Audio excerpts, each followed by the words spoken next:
What's going on? This is Chuck. You ask questions, I'll answer them. Clearview Roofing and Restoration asked, what are the search engines people are moving to? How do we get ahead of the crowd?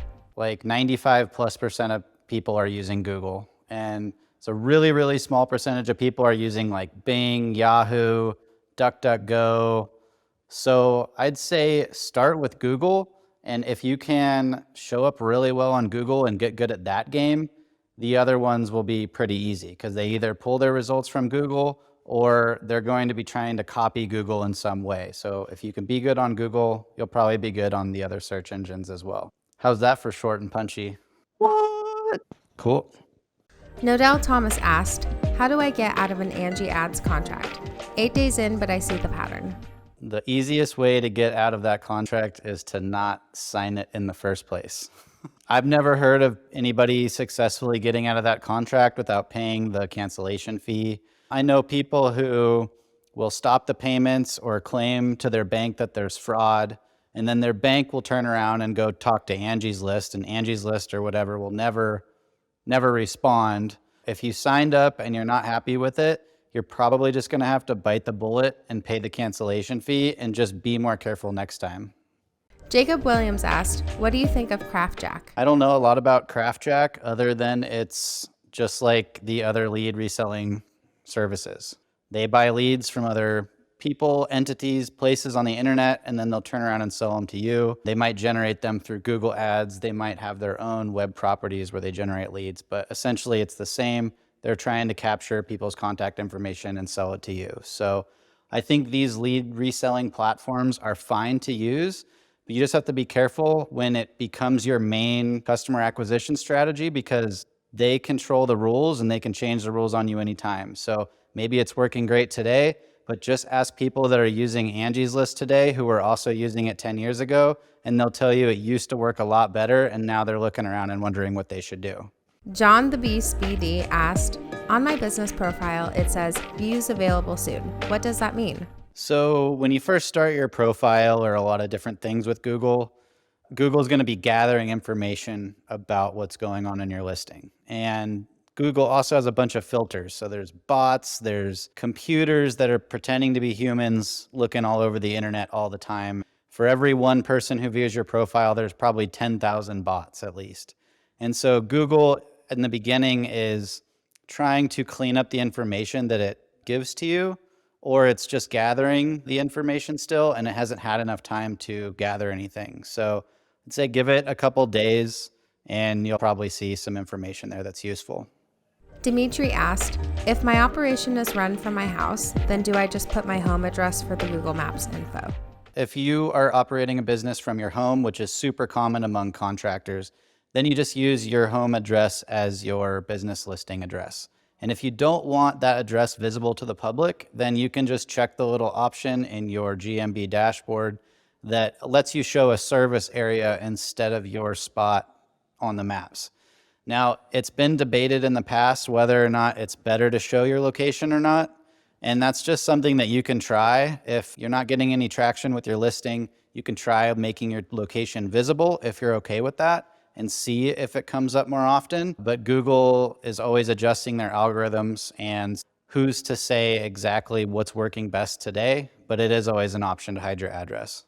Moby the Whale asked, are you noticing some services doing better than others? For example, concrete doing better than repaints. In any given area, the services that are going to do the best on Google are the ones with the least amount of competition. So that's the number one determining factor.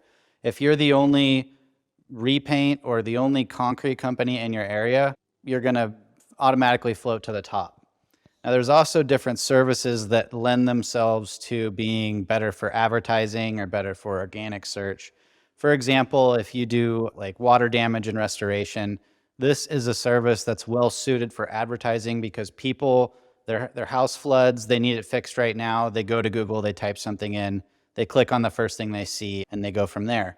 When it comes to something like home remodeling or like complete home construction additions, things like that, people are doing their homework for years sometimes. And so they find on their own different options and they'll weigh these options. They'll look at your website, maybe they'll talk to you. and it'll take a really long time for them to make that decision. So that kind of service lends itself to the more organic approach. But as far as are some services doing better than others, it really just depends on your area, your competition, and your business itself. Is it a good business? Do you make people happy? Did you just start yesterday? What's your story? That's going to have a big impact. Domain Glass LLC asked, where can I create my own website? If I had to go back in time to when I didn't know how to build a website, I'd probably start with the free website that's offered straight off the Google business listing. They like pull all the info from your listing, they put it on there for you. You can buy a domain, you can run your emails through there.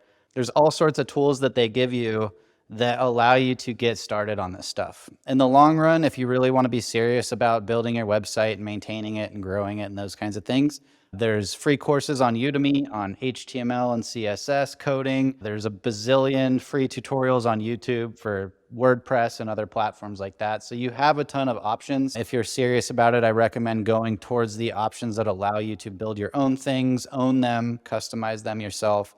And this meaning not things like Wix or Squarespace. Those are fine platforms, but they're going to lock you into using them, and they're going to charge you a lot of money just to maintain them.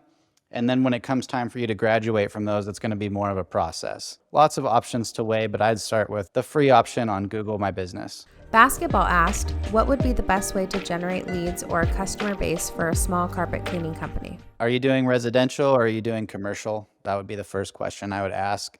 And if you're just getting started and you don't have experience with marketing and business, or you don't have a big bankroll to get things going, I would just put together a list of possible customers, either picking neighborhoods I wanted to work in and going door to door, handing out cards, talking to people, or just making a list of businesses to go to and making my rounds. Like I'd be working 40 hours a week, whether I was cleaning carpets or if I was just going door to door to businesses or houses and talking to people.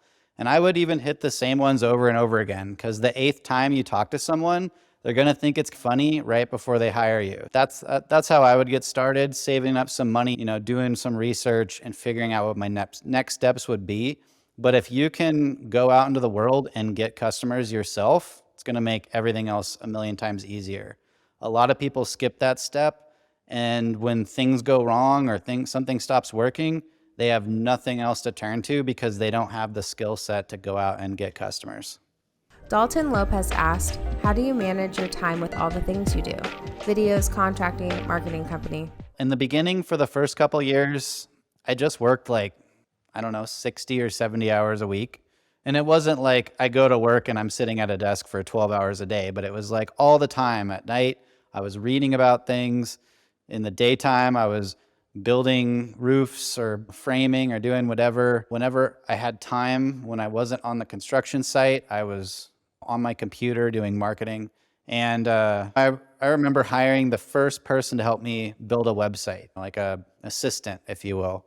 And that person helped take a little bit of work off my plate. And over the last few years, I think we just hired our 8th person. And so my time has started to go more towards helping other people and just making sure other people can do their jobs well, which doesn't take nearly as much as my time. The value isn't in my time anymore. It's the decisions that I'm making on a daily basis. How do I manage my time? Some days it's just make a list of the things that need to get done and then do the most important ones first and just keep going, rolling through it. Other days I might have a list of things to do and then a fire starts somewhere and I have to go put it out and everything just goes away. But a lot of times, a lot of the things on that list never needed to be done in the first place. And the ones that really need to be done, well, they'll wait for me. All right, thank you for watching. I hope that was helpful for you. If you have any questions that you want me to answer on the next one, go ahead and drop them in the comments and your answers will come soon.